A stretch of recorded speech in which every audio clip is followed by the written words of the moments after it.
June 30th, 1520, the causeways of Tenochtitlan. A Spanish conquistador in full steel plate armour urges his horse forward through the chaos of retreat, sword drawn, convinced his European technology makes him invincible.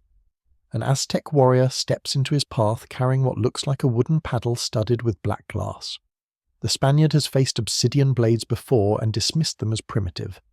What happens next will be recorded by Bernal Díaz del Castillo himself, and repeated in horror across Spanish camps for decades. The warrior swings. The horse's head separates from its body in a single stroke. The rider crashes to the stones.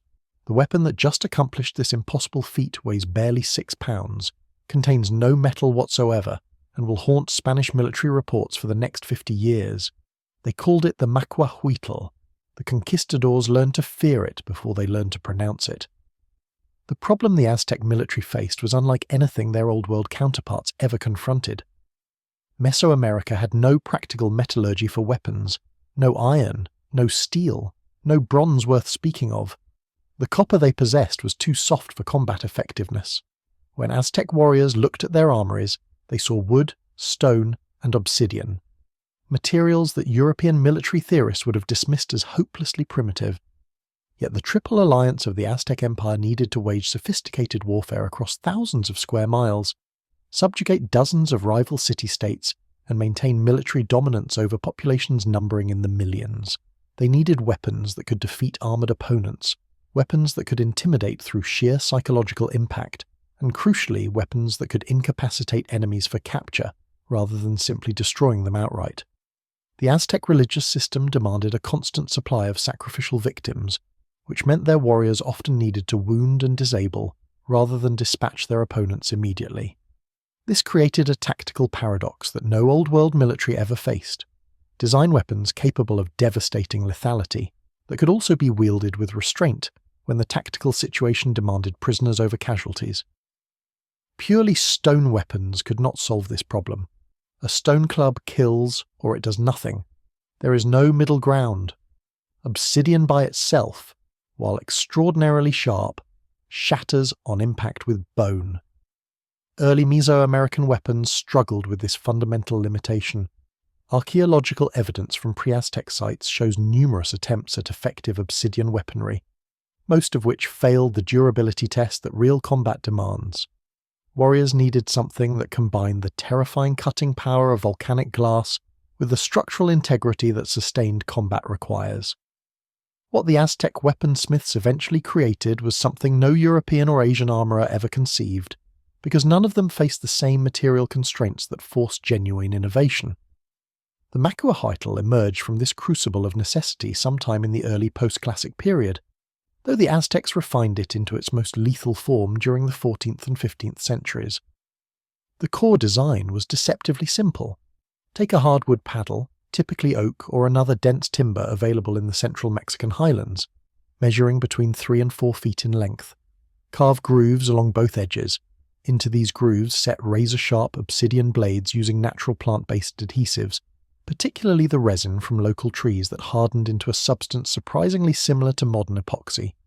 The result looked like a cricket bat designed by someone who genuinely wanted their opponents to suffer. But the simplicity of description obscures the sophistication of execution.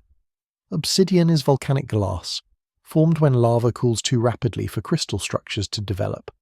This gives it properties that seem almost supernatural when you first encounter them. A properly knapped obsidian edge is molecularly sharper than the finest surgical steel. Under electron microscopy, obsidian blades show edges measured in nanometers, while even the sharpest metal blade looks ragged and crude by comparison. Modern surgeons have used obsidian scalpels for delicate eye surgery because they cause less tissue trauma than steel. The Aztecs did not understand the molecular science, but they absolutely understood the practical implications. Their obsidian blades could slice through organic material with almost no resistance. The challenge was preventing those blades from shattering on first contact with anything harder than flesh. The wooden body of the macuahuitl solved this problem through what engineers would recognize as a composite structure. The hardwood absorbed impact shock, flexing slightly rather than transmitting the full force to the brittle obsidian. The adhesive mounting allowed each blade segment to move independently, distributing stress across multiple points, rather than concentrating it at a single failure zone. When one blade chipped or shattered, the weapon remained functional. Warriors carried spare obsidian segments into battle for field repairs. The manufacturing process required specialist craftsmen working with materials gathered from volcanic regions, particularly the obsidian deposits near Pachuca that produced glass of exceptional quality. A single macuahuitl represented perhaps 40 hours of skilled labour, from harvesting appropriate timber to knapping each blade segment to final assembly and testing. The weapon's combat characteristics defied European assumptions about what Stone Age technology could accomplish. Surviving Spanish accounts describe the macuahuitl cleaving through padded cotton armour that stopped arrows with ease. Francisco de Aguilar, a conquistador who later became a Dominican friar, recorded that the obsidian blades cut more effectively than Spanish steel swords when struck at the right angle. The weapon could slash, chop, and thrust. Unlike a pure club, it did not rely solely on blunt trauma. Unlike a pure blade, it could batter through defences that pure cutting weapons would glance from. The paddle shape allowed for two-handed or one-handed use depending on the variant, with shorter versions designed for single-hand combat alongside shields, while longer versions required both hands but delivered correspondingly more devastating strikes. If you're finding these deep dives into forgotten military technology fascinating, subscribing helps the channel continue uncovering these weapons that history overlooked. The Noche Triste provides the most documented example of the macuahuitl in mass combat against European forces. As Cortés and his remaining men fled Tenochtitlan across the lake causeways, they encountered Aztec warriors specifically deployed to cut off their retreat. The Spanish had steel swords, crossbows, a few firearms, and horses. They also had plate armour that had proven effectively invincible against most indigenous weapons in earlier campaigns. What happened that night shattered their assumptions about technological superiority. Aztec macuahuitl wielders targeted the horses specifically, having learned that unhorsing a Spanish cavalryman removed most of his combat advantage.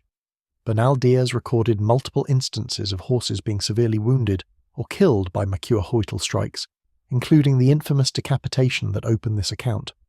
The Spanish lost over half their force that night, along with most of their artillery and treasure. When the survivors regrouped, their reports to Mexico City and eventually to Spain specifically identified the obsidian-bladed weapons as unexpectedly formidable. A week later, at the Battle of Otumba, the tactical picture shifted, but the weapon's reputation only grew. The Spanish, now fighting in open terrain that favoured their cavalry, eventually won the engagement by targeting Aztec commanders. But the infantry combat that preceded the cavalry charge saw sustained macuahuitl versus steel sword fighting. Spanish accounts from this battle note that their steel blades could block and parry the macuahuitl, but the obsidian edges frequently damaged the Spanish swords in the process.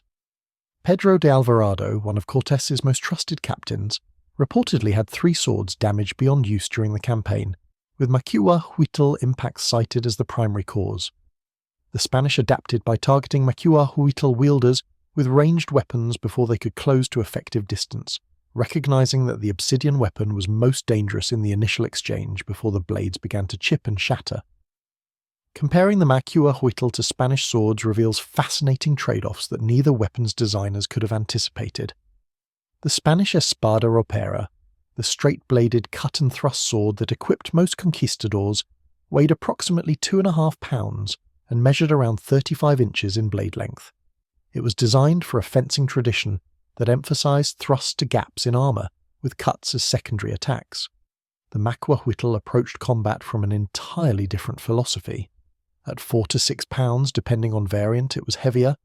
At 3 to 4 feet overall, it was comparable in reach.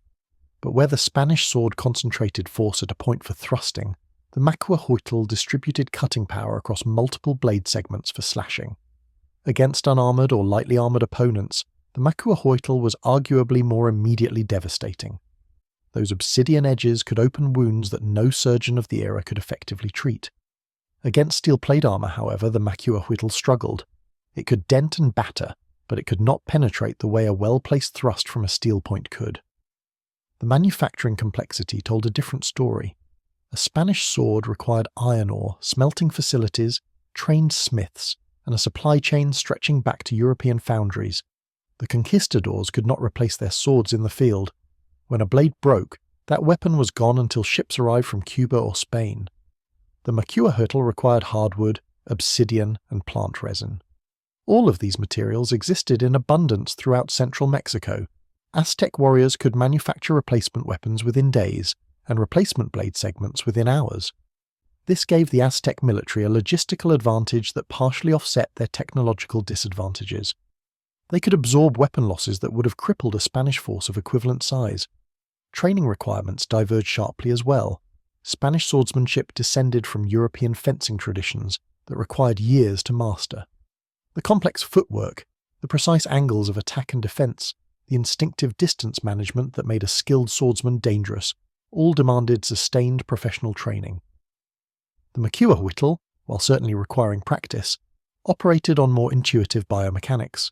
The cutting motions resembled agricultural tool use that most Aztec men learned from childhood. Slash diagonally downward, slash horizontally, use body rotation to generate power. The weapon's weight did much of the work. A warrior with 6 months of dedicated training could wield a macuahuitl effectively. A Spanish swordsman needed years to reach comparable proficiency with his weapon. This training efficiency allowed the Aztecs to field large numbers of reasonably competent macuahuitl wielders, while the Spanish could only deploy the finite number of trained swordsmen they brought across the Atlantic. Estimates of total macuahuitl production during the Aztec imperial period remain speculative, but certain inferences seem reasonable. The Triple Alliance maintained military forces numbering in the tens of thousands for major campaigns. If even half of frontline warriors carried macuahuitl as primary weapons, and weapons required replacement every few major engagements due to blade attrition, the annual production likely reached several thousand units during wartime.